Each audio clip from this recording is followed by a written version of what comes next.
तर मी इथे काय केलंय की जो आपला प्रोजेक्टचा फोल्डर होता React.js प्रोजेक्ट 56 त्या फोल्डरला आपण इथे काय केलंय CMD मध्ये ओपन केलंय. मग CMD मध्ये आपण ओपन करून काय करतो की जे काही आपल्या कमांड्स असतात, जे काही आपल्याला पॅकेज इन्स्टॉलेशन करायचे ते सगळे कमांड्स आपण काय करतो CMD मध्ये टाकतो. मग जसं की मी CMD मध्ये एक कमांड राईट केली, कोड पेज डॉट. आता हे सर्वांना माहीतच असेल की कोड पेज डॉट कमांड टाकल्याने काय होतंय की आपला जो काही प्रोजेक्ट फोल्डर असतो तो project folder as it is आपल्या VS कोडला ओपन होतोय. ओके. त्यानंतर अजून एक कमांड टाकतो मी, जशी की npm run queue. जशी मी ही कमांड टाकली तर जो आपला प्रोजेक्ट आहे तो प्रोजेक्ट काय होणार इथे रन होणार आहे. इथे आपण पाहू शकतो की आपल्याला इथे एक URL भेटली आणि ती URL मी ब्राउझरला सर्च केली तर जो आपला प्रोजेक्ट आहे त्या प्रोजेक्टचं काय भेटणार आहे आपल्याला आउटपुट भेटणार आहे. जसं की एखादा प्रोग्राम आपण रन केला आणि रन केल्यानंतर त्याचं काय भेटतं आउटपुट.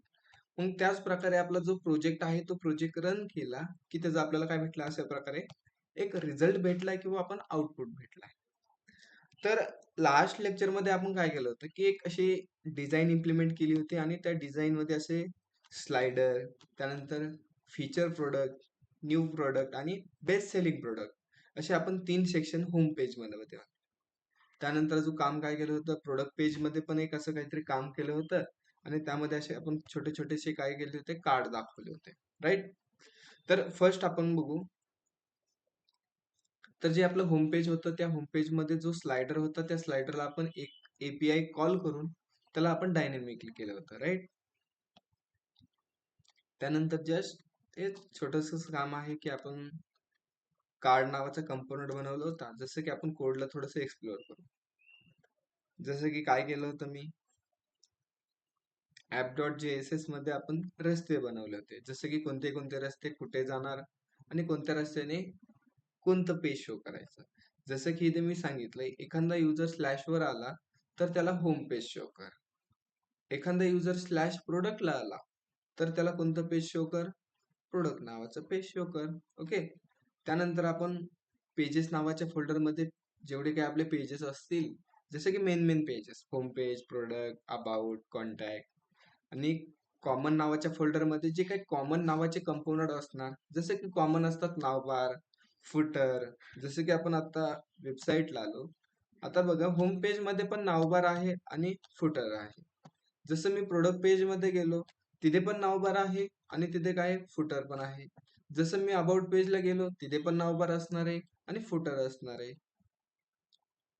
मग जे काही कॉमन नावाचे कंपोनंट आहे ते आपण कॉमन नावाच्या फोल्डर मध्ये बनवले. का बनवले की भविष्यात ह्या प्रोजेक्ट मध्ये एखादा नवीन डेव्हलपर आला आणि त्या नवीन डेव्हलपरला काय करायची काहीतरी चेंजेस करायची. मग चेंजेस करण्यासाठी आपण इथे काय केलं की एक प्रॉपर स्ट्रक्चर ला फॉलो केलंय. जसं की कॉमन नावाचे जे काही कंपोनंट असणार ते कॉमन नावाच्या फोल्डर मध्ये, जे आपले मेन पेज असणार ते पेजेस नावाच्या फोल्डर मध्ये. ओके. त्यानंतर आपण काय केलं होतं की एक प्रोडक्ट कार्ड नावाचा कंपोनंट बनवला होता. कंपोनंट म्हणजेच काय, फंक्शन. फंक्शन म्हणजेच कंपोनंट म्हणजेच पेज वगैरे वगैरे तुम्हाला माहिती आहे कंपोनंट म्हणजे काय. ओके. मग आता इथे आपण प्रोडक्ट कार्ड नावाचा कंपोनंट बनवलाय आणि त्या कंपोनंट मध्ये एका कार्डची आपण डिझाईन राईट केली. जसं की कोणता कार्ड, जो हा तुम्हाला कार्ड दिसतोय छोटासा, ह्या कार्डची डिझाईन आपण काय केली की जो प्रोडक्ट कार्ड नावाचा कंपोनंट आहे त्या प्रोडक्ट कार्ड नावाच्या कंपोनंट मध्ये आपण राईट केली. कोणत्या एकाच कार्डची आपण डिझाईन राईट केली. मग जिथे आपल्याला हा कार्ड लागतोय तिथे आपण काय केले, जसं की आपण होम पेज मध्ये पण कार्ड लागतात, मग तिथे आपण काय केले त्या कंपोनंटला इम्पोर्ट केलंय. कोणत्या कंपोनंटला, इम्पोर्ट कार्ड कंपोनंट. आणि फ्रॉम म्हणजे काय, त्याची लोकेशन. त्याच्या ह्या लोकेशन वरून आपण काय केलंय त्याला इम्पोर्ट केलंय. आणि जिथे आपल्याला तो कार्ड कंपोनंट लागतोय तिथे ऍज अ आपण त्याला टॅग म्हणून राईट केलंय. जसं की आपण इथे पाहू शकतो हा कोणता सेक्शन आहे, फीचर प्रोडक्ट. आणि फीचर प्रोडक्ट मध्ये 2 कंपोनंट. जसं की मी होम पेज मध्ये आलो आणि इथे पाहतोय तर 2 कार्ड दिसते. मला वाटलं फीचर प्रोडक्ट मध्ये अजून एक कार्ड पाहिजे तर मी इथे काय करणार, प्रोडक्ट कार्डला ऍज अ एका सेल्फ क्लोजिंग टॅग मध्ये राईट करणार. आला इथे एक कार्ड.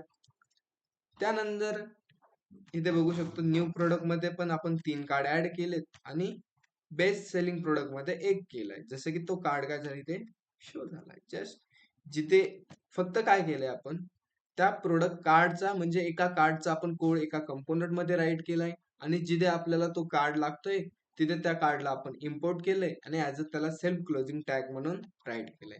तेच सेम स्टेपने आपण काय केलंय प्रोडक्ट पेज मध्ये पण तेच केलंय राईट. ठीक आहे, आता आपण प्रोडक्ट पेज मध्ये काम करू. एकदम छोटं काम आहे आपलं. ठीक आहे, आलं इथे. ठीक. आता तुम्हाला सर्वांना माहित आहे की आपण इथे काय केलंय की जस्ट कार्ड कंपोनंटला इम्पोर्ट केले आणि ऍज अ त्याला सेल्फ क्लोजिंग टॅग म्हणून राईट केले. जसं 4 केले मी अजून 5 केले तर इथे प्रोडक्ट पेजला मला 5 कार्ड दिसतील. जस्ट आपण आता इथे 3च ठेवू. दिसतेच सर्वांना. मग आता जे आपलं प्रोडक्ट पेज आहे त्या प्रोडक्ट पेज मध्ये एकच प्रोडक्ट असणार आहे का? नाही. ह्या प्रोडक्ट पेज मध्ये आपले मल्टिपल प्रोडक्ट्स असणार आहेत. जसं की इथे ऍपल असलं, इथे स्ट्रॉबेरी असेल, इथे किवी असेल, म्हणजे असे मल्टिपल असले काय असणार आहेत आपले प्रोडक्ट असणार आहेत. मग आपल्याला काय करायचं की इथे मल्टिपल प्रोडक्ट्स आणायचे. मग मल्टिपल प्रोडक्ट्स आणण्यासाठी मी एक एपीआय बनवून ठेवली आहे. जसं की मी तुम्हाला ग्रुपवर सर्वांना एक डॉक्स फाईल शेअर केली आणि त्या डॉक्स फाईल मध्ये जेवढ्या आपल्या प्रोजेक्टमध्ये एपीआय यूज होणार आहेत त्या सगळ्या एपीआय काय आहेत त्या फाईलमध्ये. जसं की मला आता कोणती एपीआय लागते प्रोडक्टची, म्हणजे आपल्याला या प्रोडक्ट नावाच्या पेज मध्ये मल्टिपल प्रोडक्ट्स आणायचे. कुठून? त्या एपीआय मधून. त्या एपीआय मधून आपल्याला प्रोडक्टचा डेटा घ्यायचा आहे. मग जसं मी इथे आलो आणि इथे बघा आता हा युजर रजिस्ट्रेशनचे आहे, इथं स्लायडरचे आपण ऑलरेडी यूज केले. ओके, तर इथे दिसते तुम्हाला प्रोडक्ट डीईटी जी ही युआरएल आहे. ह्या युआरएल मधून आपल्याला जेवढे आपले प्रोडक्ट्स आहेत त्या प्रोडक्टची सगळं काय भेटणार आहे लिस्ट भेटणार आहे. जसं की आपण ह्या युआरएल ची मेथड बघू शकतो. मेथड आहे पोस्ट, सॉरी मेथड आहे गेट आहे है ना. मग ह्या युआरएल आपल्याला काय करायची एपीआय थ्रू कॉल करायची आणि ह्यामधून डेटा आपल्याला घ्यायचा आहे. मग मला सांगा आपल्याला प्रोडक्टची लिस्ट कोणत्या पेजला लागते? प्रोडक्ट पेजला लागते. ठीक आहे, होम पेजला पण आहे पण जास्त आपण आता विचार करू प्रोडक्ट पेजला. ओके, मग जी ही एपीआय आहे, जी ही युआरएल आहे, मी कोणत्या पेजला कॉल करणार, कोणत्या पेजला मी कॉल करणार त्या एपीआय ला प्रोडक्ट पेजला करणार. जसं की मला आता काय करायचंय प्रोडक्ट पेजला एक एपीआय कॉल करायची. मग आपल्या सर्वांना माहित आहे एपीआय कॉल करायची असेल तर आपण कोणत्या पॅकेजची मदत घेतो ची. मग मी ते इम्पोर्ट एक्झिओस फ्रॉम एक्झिओस मधून. त्यानंतर आपल्याला एखाद्या एपीआय ला कॉल करायची असेल तर आपण काय करतो तिथे यूज इफेक्टच्या आतमध्ये राईट करतो. जसं की मी इथे एक यूज इफेक्ट घेतला, त्याच्या आतमध्ये असतो एक एरो फंक्शन आणि लास्ट मध्ये व्हेरिएबल वर ऑच करण्यासाठी स्क्वेअर ब्रॅकेट. मग आता आपल्याकडे ऑच करण्यासाठी आहे का व्हेरिएबल एखादा? नाही. त्यामुळे मी त्याला काय ठेवला एम्प्टी ठेवला आणि त्या यूज इफेक्टच्या आतमध्ये मी काय करणार त्या एपीआय ला कॉल करणार. मग एपीआय ला कॉल करायची असेल तर मी काय करणार एक्झिओस मला डेटा घ्यायचा आहे त्यासाठी मेथड असते गेट राऊंड ब्रॅकेट आणि डबल कोड मध्ये असते युआरएल, लास्ट मध्ये डॉट देन राऊंड ब्रॅकेट, त्याच्यामध्ये एक असतो एरो फंक्शन आणि त्या एरो फंक्शन मध्ये आपल्याला काय भेटतो रिस्पॉन्स भेटतो. काय भेटतो रिस्पॉन्स. आणि जो आपल्याला रिस्पॉन्स भेटणार आहे तो रिस्पॉन्स मी जस्ट इथे कन्सोल डॉट लॉग करतो आणि आता इथे आपल्याला युआरएल टाकावं लागेल. मी त्या पीडीएफ मध्ये आलो आणि प्रोडक्ट डिटेलची इथे पीडीएफ आहे किंवा युआरएल आहे ते युआरएल मी कॉपी केली आणि त्या एपीआय मध्ये पेस्ट केली. ओके, कोणत्या पेज मध्ये प्रोडक्ट पेज मध्ये. जसं मी आउटपुट पेजला आलो आणि इथे राईट क्लिक करून मी काय करतो इन्सेप्टला ओपन करतो.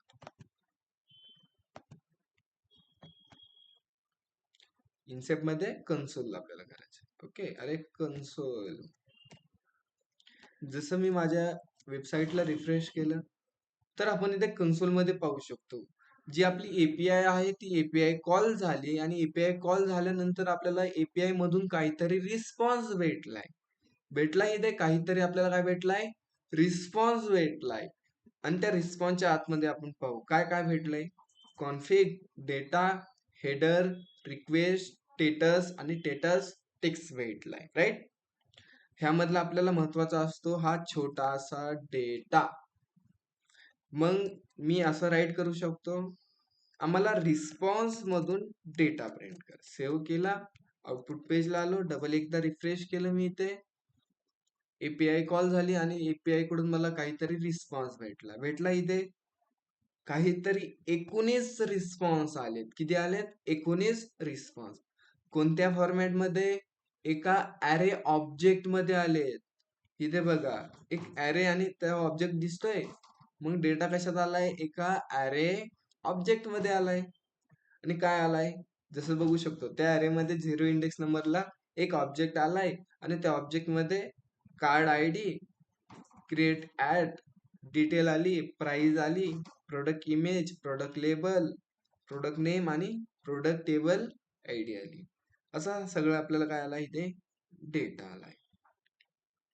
जसं की इथे बघू शकतो इथे दुसरा आलाय, जसं की हा बनानाचा आलाय, हा मँगोचा आलाय. ओके. मग हा जो काही डेटा आलाय तो डेटा आपण काय करतो, एपीआय कडून डेटा आला, एपीआय कडून डेटा आलेला आपण काय करणार, एका व्हेरिएबल मध्ये स्टोअर करणार. जसं की एपीआय कडून डेटा आलाय आणि आपण डेटा तो केला इथे कन्सोल डॉट लॉग केलाय. मग मला काय करायची की एका व्हेरिएबल मध्ये जो डेटा आलाय तो डेटा स्टोअर करायचा आहे. मग इथे मी एक व्हेरिएबल बनवतो. आपल्या सर्वांना माहित आहे व्हेरिएबल बनवण्यासाठी स्क्वेअर ब्रॅकेट, त्या व्हेरिएबलला नाव देऊ आपण डेटा आणि त्याचं असेल एक डेटा सेट डेटा नावाचं फंक्शन. आणि कशाचा यूज करून बनवतो आपण यूज स्टेटचा. आणि त्यामध्ये त्या व्हेरिएबलचा टाईप कसं असणार आहे, एक ॲरे टाईप असणार आहे, राईट. बनवला व्हेरिएबल.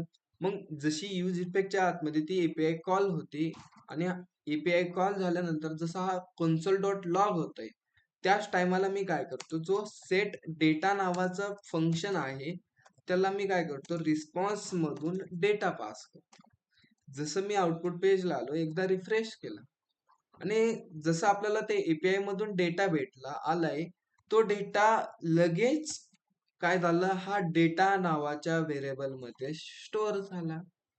म्हणजे जे 19 डेटाची लिस्ट आली ती सगळी लिस्ट कशामध्ये, आता हा डेटा नावाच्या व्हेरिएबल मध्ये. ओके, ठीक आहे. आता हा डेटा नावाच्या व्हेरिएबल मध्ये काय झाली, सगळा डेटा स्टोअर झाला. मग मी काय करतो, आता आपल्याला माहित आहे आता ह्याच्याकडे किती 19 डेटा आहे. जसं जावा स्क्रिप्ट मध्ये आपण फॉर लूपचा यूज करतो त्याच प्रकारे रिॲक्ट जेएस मध्ये आपण मॅप फंक्शनचा यूज करतो. मग मी इथे काय करतो, ओपन करली, क्लोज करली आणि इथे सांगतो आमची लेंथ, जे डेटाची लेंथ असेल व्हेरिएबलची तेवढं लूप आमचा फिरेल. मॅप राऊंड ब्रॅकेट, त्याच्यामध्ये असतो एक ॲरो फंक्शन आणि जिथे आपण कर्ली ब्रॅकेट टाकतो जावास्क्रिप्ट मध्ये, इथे टाकतो रिॲक्ट मध्ये राऊंड ब्रॅकेट. आणि त्या व्हेरिएबल मध्ये आपल्याला ॲरो फंक्शन मध्ये काय भेटतो, पहिले व्हॅल भेटते आणि सेकंड भेटतो आपल्याला इंडेक्स नंबर. आणि जस्ट मी इथे काय केलं, ओपन एम्प्टी टॅग घेतला किंवा आपण त्याला म्हणतो सेगमेंटेशन टॅग, राईट. किंवा नाही घेतला तरी काही प्रॉब्लेम नाही, नाही घेतला. ओके. आणि इथे मी काय केलं, एक H1 घेतला आणि त्या H1 मध्ये मी सांगतो हाय. सेव्ह केला कोड, आउटपुट पेजला आलो तर आपण जो हाय आहे तो हाय किती वेळेस प्रिंट झालाय, 19 वेळा तो हाय प्रिंट झालाय. किती वेळा, 19 वेळा. आणि हे 3 प्रोडक्ट आपल्याला कुठून शो होतात, की ऍज आपण इथे कंपोनंट म्हणून 3 राईट केलेत ना टॅग म्हणून ते. मग जो हाय 19 वेळा प्रिंट झाले त्याच्याऐवजी मी हा प्रोडक्ट कार्ड नावाचा कंपोनंटच प्रिंट केला तर मग जे काय कार्ड आहेत ते कार्ड किती वेळेस प्रिंट झाले, इथे 19 वेळा प्रिंट झाले ते कार्ड. बघा 4, 8, 12, 16 आणि 3 19 झाले. 19 वेळा ते कार्ड प्रिंट कसे झाले समजलं. अरे 19 वेळा हा डेटाची लेंथ आहे तोपर्यंत हा लूप फिरला आणि जसा लूप फिरला तर हे कार्ड किती झाले, 19 कार्ड झाले लूप मध्ये. पहिला प्रिंट झाला, दुसरा प्रिंट झाला, तिसरा प्रिंट झाला. ओके, ठीक आहे. हा फंडा समजला असेल, जास्त कॉम्प्लिकेट पण नाहीये. ओके, मग आता काय करायचंय की ठीक आहे, 19 प्रोडक्ट तर शो झाले. जसं की मी ते पाहतो 08 इंडेक्स नंबरला आला इथे बनाना, 1 नंबरला आलाय मँगो आलाय. जसे आपल्याकडे किती 19 डेटा आहे आणि इथे पाहतोय तर सगळे 19 प्रोडक्टची किंवा 19 कार्डची एकच इमेज, एकच सगळे प्रोडक्ट दाखवतात. ओके, मग आता आपल्याला काय करायचंय, जसा हा मॅप लूप फिरलाय की प्रत्येक वेळी व्हॅल मध्ये काहीतरी डेटा आलाय. मग जो व्हॅल मध्ये जो डेटा आलाय तो डेटा आपण काय करणार, प्रोडक्ट कार्डला पाठवून देणार. कुणाला देणार, प्रोडक्ट कार्डला. कसा पाठवायचा, प्रॉप्स थ्रू पाठवायचा. जसं की आपण एक ए कंपोनंट बनवला होता, ए कंपोनंट पासून बी कंपोनंटला पाठवला, बी कडून सी कडे. मग त्याच प्रकारे जे हा व्हॅल मध्ये जो डेटा आहे, हा डेटा मला ह्या प्रोडक्ट कार्ड नावाच्या कंपोनंटला पाठवायचा आहे. मग कसा पाठवायचा, data equal to curly bracket मध्ये आपण डेटा पाठवतो आणि काय पाठवायचा, जो व्हॅल मध्ये जो डेटा आहे तो डेटा पाठवा. आणि व्हॅल मध्ये काय आहे की व्हॅल मध्ये प्रत्येक वेळी एक ऑब्जेक्ट आहे, बरोबर. प्रत्येक वेळी काय एक ऑब्जेक्ट आहे, त्या ऑब्जेक्ट मध्ये काय काय जातंय, price, product image, label, name, हा सगळा डेटा काय जातोय प्रत्येक वेळी ह्या प्रोडक्ट कार्डच्या कंपोनंटला जातोय. मग जो आपण हा प्रोडक्ट कार्ड नावाच्या कंपोनंटला डेटा पाठवलाय, तो प्रोडक्ट कार्ड नावाच्या कंपोनंट मध्ये कॅच करू. जसं की कशात आला तो डेटा, प्रॉप्स मध्ये आला इथे. मग प्रॉप्स मध्ये काय काय आलंय, जसे की प्रॉप्स मध्ये आलंय product image, label, name, price. मग इथे बघा प्रोडक्ट इमेज आली. ओके, कशात आली, प्रॉप्स मध्ये पाठवली ना आपण. मग जसं मी इकडे आलो, जिथे हा जी स्टॅटिक इमेज आहे त्या स्टॅटिक इमेजच्या जागी मी काय करतो, जी प्रॉप्स मध्ये इमेज आली ती प्रॉप्स मधली इमेज मी इथे काय करतो, कनेक्ट करतो. जसं की प्रॉप्सच्या आतमध्ये, डेटाच्या आतमध्ये काय आली, प्रोडक्ट इमेज केली मी इथे राईट. आता हा कोड सेव्ह केला आणि आउटपुट पेजला आलो, तर आपण इथे पाहू शकतो सगळ्यांची इमेज चेंज झाली. आता झाली नाही ते, दिसते सर्वांना, झाली सगळ्यांची इमेज चेंज. कोणती इमेज आली की आपल्याला हा जो एका एपीआय मध्ये डेटा आला होता तो डेटा इथे रिफ्लेक्ट होतोय. इमेज तर चेंज झाली पण प्राइस तर सेम आहे. आणि त्या एपीआय मध्ये प्राइस आली का, अरे आली ना प्राइस. मग आपण असं करू शकतो ना, प्रोडक्ट कार्ड मध्ये जिथे ही स्टॅटिक प्राइस आहे तिथे मी करतो प्रॉप्सच्या आतमध्ये, डेटाच्या आतमध्ये प्राइस सेव्ह केला, आउटपुट पेजला आलो, तर प्राइस सगळ्यांची चेंज झाली. 50, 250, 150, 280 झाली सगळ्यांची. त्यानंतर अजून काय आलंय, प्रोडक्ट नेम पण आलंय, ते पण आपण प्रिंट करून इकडे. कुठे प्रोडक्ट नेम, इथे इथे आहे. मग इथे मी काय करतो, प्रॉप्सच्या आतमध्ये डेटाच्या, अरे डेटाच्या आतमध्ये प्रोडक्ट नेम. जसा हा कोड सेव्ह केला, आउटपुट पेजला आलो, सगळे अरे झाली का नाही चेंज, एकदा रिफ्रेश करतो, चेंज नाही झाली वाटते मला. अरे झाली ना, banana, mango, kiwi, apple, orange. चला आपला डायनेमिकली डेटा. अवघड आहे काही, काही नाही अवघड, जस्ट सगळे कॉन्सेप्ट आपण यूज केले, प्रॉप्स थ्रू डेटा पाठवलाय. एकदा तुम्ही ट्राय केलं, एकदम इझी वाटेल. फक्त तुम्ही रेकॉर्डिंग स्टॉप करायची, थोडस 5 मिनिटं ट्राय करायचं, काही चुकलं की लगेच चेक करायचं, झाले आपले हे प्रोडक्ट. ओके,